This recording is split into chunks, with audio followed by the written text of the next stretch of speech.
채널 I. 우리나라가 아동 성범죄에 대해서 정말 너무 관대하고 좀 몰상식한 거 아니냐 이런 느낌이 드는데 외국은 어떻습니까? 외국의 경우는 뭐 우리가 선진국이라고 할 수 있는 경우는 거의 다 아동 대상 성범죄는 법정 최고형이다. 사회로부터 격리한다. 예를 들면 지금 미국, 뭐 영국, 스위스, 프랑스 마찬가지인데 법정 최고형이면 이제 종신형 정도를 받는 거예요. 종신형이 아니면 무기징역이에요. 어쨌든 거의 평생 감옥에서 못 나온다. 2,500년 이렇게 때리는 경우도 그렇게 가능한 국가는 이제 그런 경우도 있죠. 지금 프랑스 같은 경우가 15세 미만의 아동을 성폭행했다. 그럼 이제 20년의 징역형. 프랑스는 조금 형량을 이제 정해놓고 있는 게 특이하고요. 두 번째로 반드시 따라 들어가는 게 있습니다. 신원을 완전히 공개합니다. 텍사스 아까 말씀드렸잖아요. 그거 거기 물리적 거세도 하는데 집에 팻말. 집 앞에 이렇게 편말을 박아요. 이 집은 아동 성폭행범이 살고 있습니다. 이렇게. 우리나라가 지금 조금 이제 강력한 성범죄자들에 대해서 그 지역 주민들에게 우편으로 고지하는 제도가 시행되고 있죠. 그래서 그 정도가 아니라 그냥 이 매스미디어에 다 신원이 낱낱이 공개된다. 이렇게 생각하시면 돼요. 그래서 사회적으로 매장된다. 그리고 우리가 선진국은 아니어도 중국하고 이란 같은 나라는 뭐 이란이야 이제 무슬림 국가 아닙니까? 중국은 또 사회주의 체제 아닙니까? 사형입니다. 사형. 아동 성범죄는 무조건 사형. 이런 정도로 우리가 좀 참작해 본다면 우리가 좀 관대한 건 사실인 것 같아요. 아니 그 맞아요. 범죄에 이제 여러 유형이 있잖아요. 절도가 있고 폭력이 있고 뭐 여러 가지가 있다고 그럴 때 있고. 성범죄에 관해서는 가차가 없고 특히나 아동 성범죄에 관해서는 사형을 제외한 내릴 수 있는 최대한을 매기거든요. 근데 우리는 안 그래요.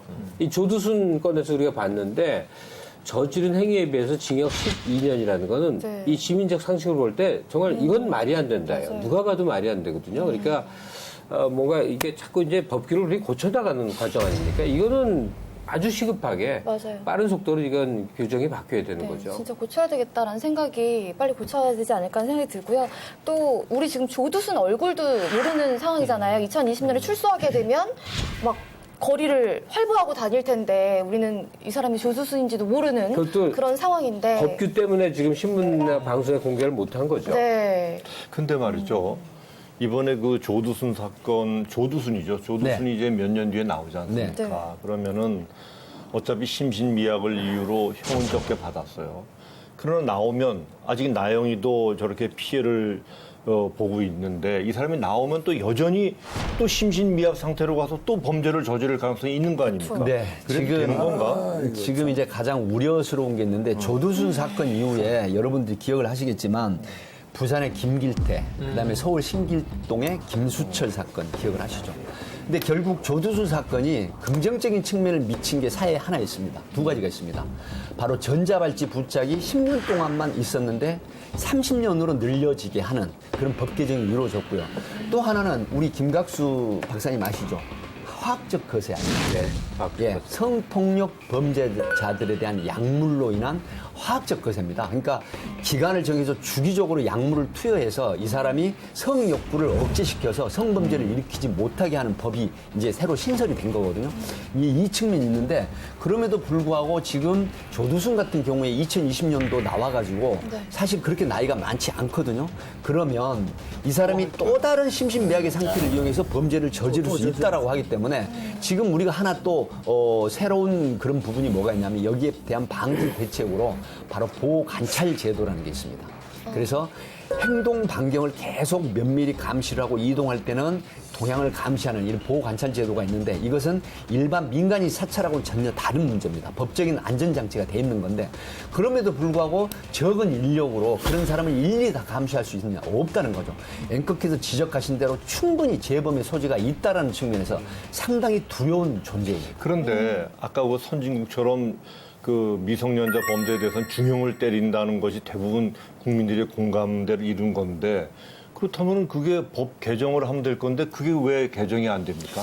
현재는 그 이상해요. 관련된 법에 최대 무기징역형까지 가능합니다. 그래서 법이 개정이 됐습니다. 그 이후에. 그렇지만 그 당시에 기소를 잘못한 오류도 있었고 또 판사로서는 사실은 12년형을 때릴 수밖에 없는 조항이 바로 심신미약이라는 그러면 부분이죠. 지금 법 개정된 상태에서 만약 오늘 판결을 내린다면 조두수는 한 20년 이상 받게 네, 됩니까? 오늘 현재라면? 무기징역형을 받을 수 있고 최대 50년 이상 무기징역형을 받을 수 있는 오늘 현재라면? 네, 그런 사안입니다. 그래서 그나마 다행이네요. 아마 그 감옥에서 빠져나오지 못하고 생을 마감해야 하는 그런 그 판결이 있을 수 있습니다. 근데 조두순은 한 개인인데 또 다른 조두순을 예방하는 게 조두순이 받아야 될 징벌이거든요. 근데 뭐 일사부재리니까 아마 나와서 또 딴 거 걸어서 또 징역 살게 하기는 어려울 텐데 저는 신원 공개에 대해서는 적극적으로 생각을 해봐야 된다고 생각해요. 그러니까 신원 공개 방법은 여러 가지가 있는데 인터넷 게시도 있고 정말 캘리포니아식으로 집 앞에다가 아파트 산다고 그러면 문 앞에 딱지를 의무적으로 붙이는 것도 있고 전자발찌도 있을 텐데 어쨌든 간에 제일 가혹한 거죠. 사회에 섞여 사는데 그 사람이 어떤 범죄자라는 게 드러나 있다고 하면 사실은 그보다 오히려 감옥에 있는 게 더 나을 겁니다. 그런 경우는. 그러니까 특히 성범죄 관련해서는 신원 공개를 적극적으로 국회에서 좀 연구해야 될 것 같아요. 채널 I.